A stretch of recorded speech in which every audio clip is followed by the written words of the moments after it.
Ever since the day that you went away, you went away.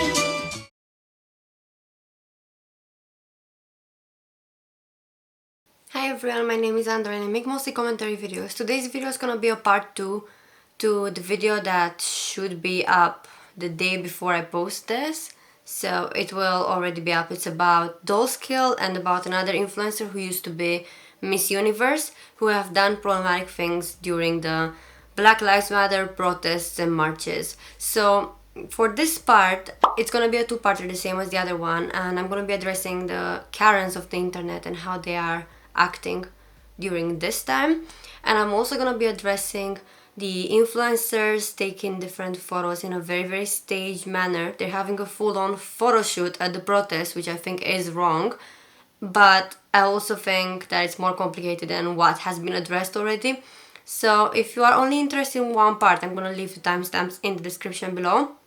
I just want to say I got this from an amazing small business called Witches, Warlocks and Warriors. It's like a subscription box and I paid for it. It's not like an ad or anything. I just love it. So I want to leave this business in the description because I feel like times like the COVID pandemic, it's very important to support small businesses, and that's what I'm all about because I'm a self-employed person, so I do care about small businesses. And without further ado, let's get going to part 1. So part 1 is about the Karens of the internet. We've all seen the whole drama with Amy Cooper when she called the police on this innocent man because she wasn't leashing her dog. Would you please stop? Sir, I'm asking you to stop. Please don't come close to me. Sir, I'm asking you to stop recording me. Please don't come close to me. Please take your phone off. Please don't come close to And me. I'm taking a picture and calling the cops. Please call the cops. Please call the cops. I'm going to tell them there's an African-American man threatening my life. Please tell them whatever you like. Excuse me?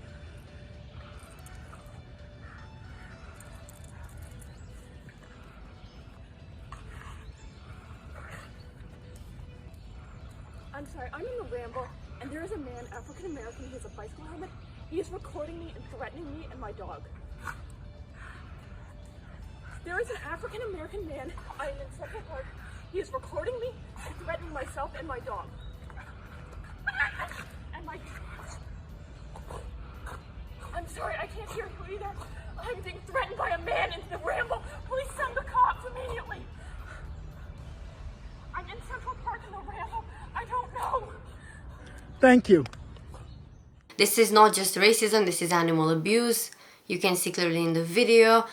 I was obviously very upset by both aspects of this problem, but there have been other things happening since then.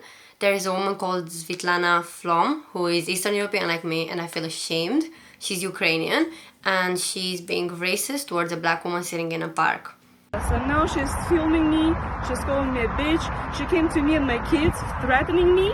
And now she's standing, like I'm shaking, I'm pregnant, I have 2 kids with me. And she's filming me right now. This is my building, it's my neighborhood. I'm sitting here by myself, trying to enjoy my time by myself.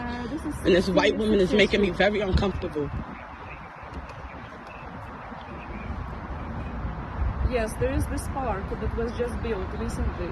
And they're sitting in this park. She was just like attacking me. She came over I was attacking you. and she was saying, I was attacking you. "She have children, it's my neighborhood, I'm gonna do what I want." Because it is my neighborhood, I got the right to sit here. This is my neighborhood, I got the right to sit here. That's where you went wrong at, by approaching me because you thought this wasn't my neighborhood. That's where you went wrong at. That's where you went wrong at. My name is Svitlana Flom. It's impossible. She's playing the black card and I just started. She said she playing the black card. She playing the black card. That's exactly what this woman just said. The street is 60. Yeah, she should have minded her business. She see me sitting here minding my business. Minding my business. I can't even come downstairs for some fresh air without a white lady telling me that I shouldn't be sitting here.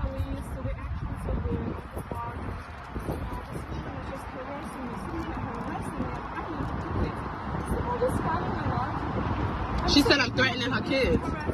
I'm glad all this is on. Police coming. Look how she crying and saying I'm threatening her kids. Can I give you my phone number? But can you look it up by phone number or not? That's her husband. She said, I'm not even paying her no mind. That's how embarrassing she is. The husband never even approached her, make sure she was okay. She's in such distress. This pregnant mom, she's in such distress. Her husband never even approached her to see if she was okay. Because she's so afraid for her life. The husband never even approached her to make sure her and his child was okay. But she is such a victim right now. You cannot be serious.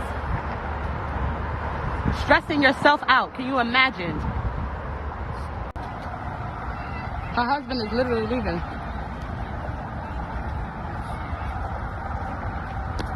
Look at how she's standing up there, Pop. You can't make this up.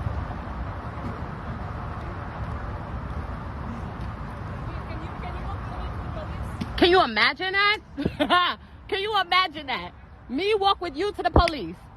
Can you imagine that? If Bozo was a person, it would be you. Can you imagine? To leave my comfort. She want me to do her the favor to walk with her to the police. What? Cannot make this up. So from this video, what I've understood is she says she feels threatened, but then her husband is like just walking away chilling. So obviously she's not that threatened if her husband doesn't give a shit about the situation, or if she was threatened, her husband would be by her side because she's pregnant and she's vulnerable, right? Yeah. Her husband was embarrassed about her dumbass because she's like calling the police, and then she's asking the woman to like walk with her to the police station, as if, imagine like you, even if you commit a crime and someone asks you to like go with them to the police, like you're not stupid, you're not gonna go. So I don't understand how, I don't know, like if someone can have this much balls, like I just don't get it. If stupid courage was a person, like it would be that woman. And the fact that she's Eastern European, and in a lot of countries people treat us like shit because they think Eastern Europe compared to Western Europe is like this uncivilized jungle where people don't know what the fuck they're doing. And to be a minority yourself, even if you're not racial minority, you're still a minority. Like, I just don't get how you can be so ignorant. And this woman, Svitlana Flom, has actually spoken up about what happened and said that she's been put into a racist light by the person who posted the video. She's saying that the reason why she talked to her is because she was smoking weed and that she was pregnant and had other kids with her, and she didn't feel like it was okay to smoke weed, and that the black woman in the park had called her a bitch and started yelling at her. And the thing is, like, okay, if she called you a bitch, that's not obviously fine, but that's not something that you call the police over? Like, what the hell? It's not someone threatening you because they're calling you a bitch. It is rude, but it's not like worthy of calling the police. What's gonna happen from that? It's not like defaming someone. It's not even verbally abusive. Like, it's just a word. If she said to you, like, she's gonna kill you or whatever, like, yeah, I understand calling the cops, but over someone calling you a bitch, like, this is a minor argument that you have with a person. I'm not saying it's right to call people names, but, like, it's not even that big of a deal. And if you felt that her calling you a bitch is so bad, then your husband would have, like, stuck by you, right? Am I wrong? Like, I don't get it. How stupid do you have to be? And another thing was this Karen who, like, tried to ruin the fun of these children who look dark skinned. I'm not too sure from the video. They don't look white. They look mixed race or something like that. And she's there, like, asking the kids if they have a driver's license to drive like a toy car. Like, what the hell? They're playing. That's what the park is for. I never saw a car in here before. It's a Power Wheel It car, doesn't man. bother me. What bothers me is you have a little kid in here that doesn't have a driver's license. He's just a little kid and you're not with him.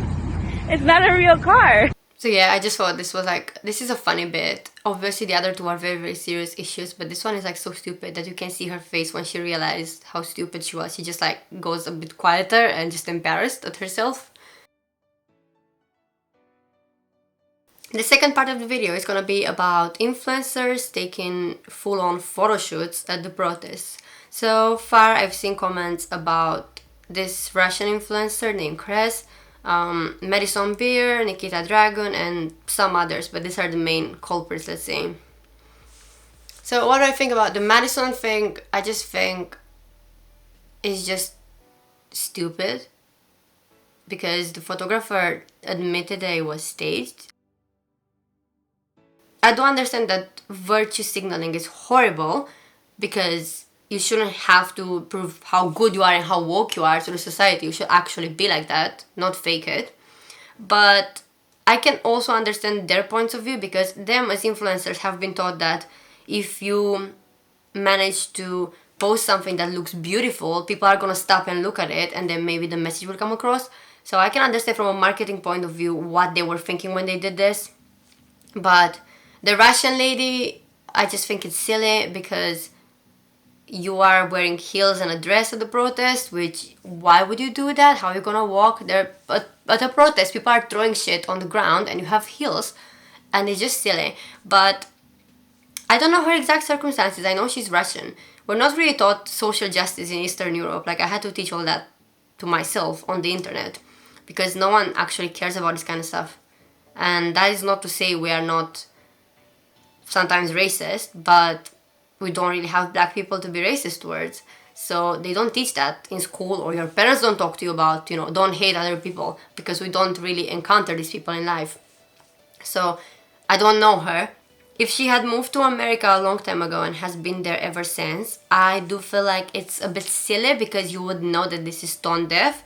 But if she's just moved there, and if she's lived most of her life in Russia, I can kind of understand why she thought that this was a good idea. But the bad part about this is that she doesn't apologize, and she instead deflects the blame onto the people who are blaming her.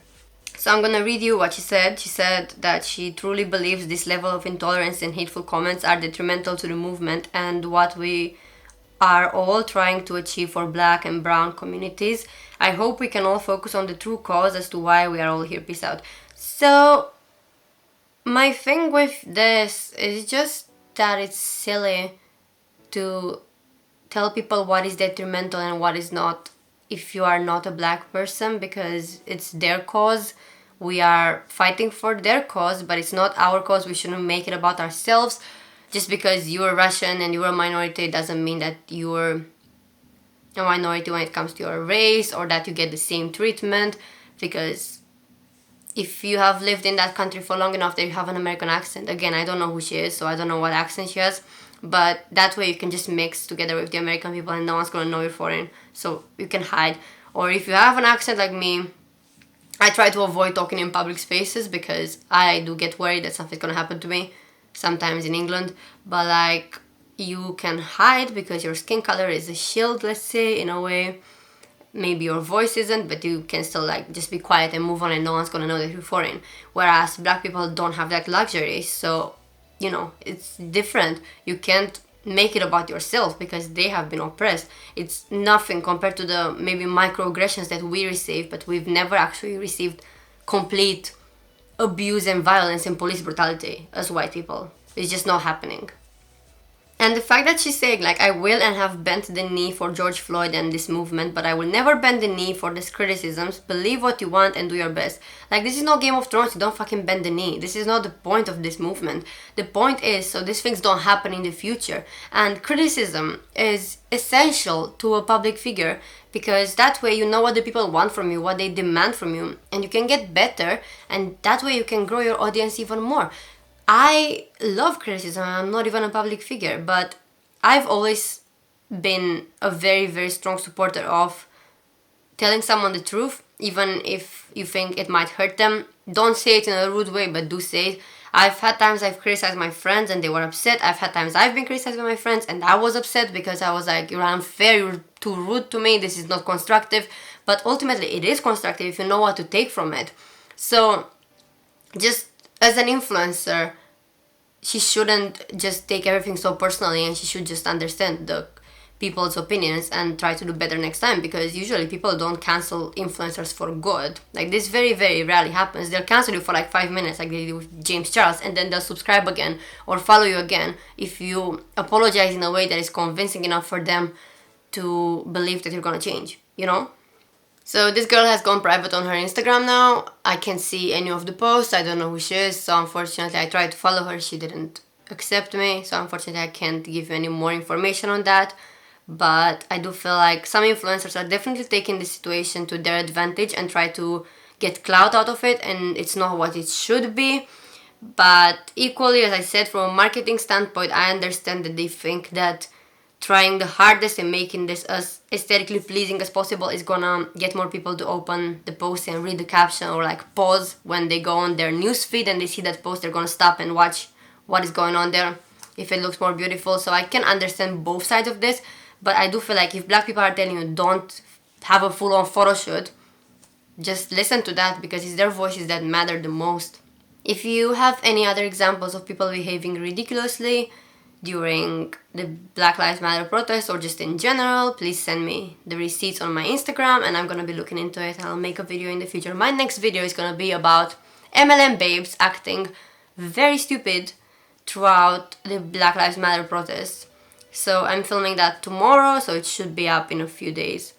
So just let me know if you think this is a series that I should continue after Black Lives Matter, just like people acting stupid on the internet, because I do feel like it's somehow entertaining to watch people making mistakes and not learning from them. It sounds horrible, but it's like just a bad, dark comedy, I don't know. If you like this video, please subscribe to my channel and like this post. I've put some resources in the description, as well as my video on how you can help the Black Lives Matter movement, so please check that out if you have the time. Thank you so much for watching.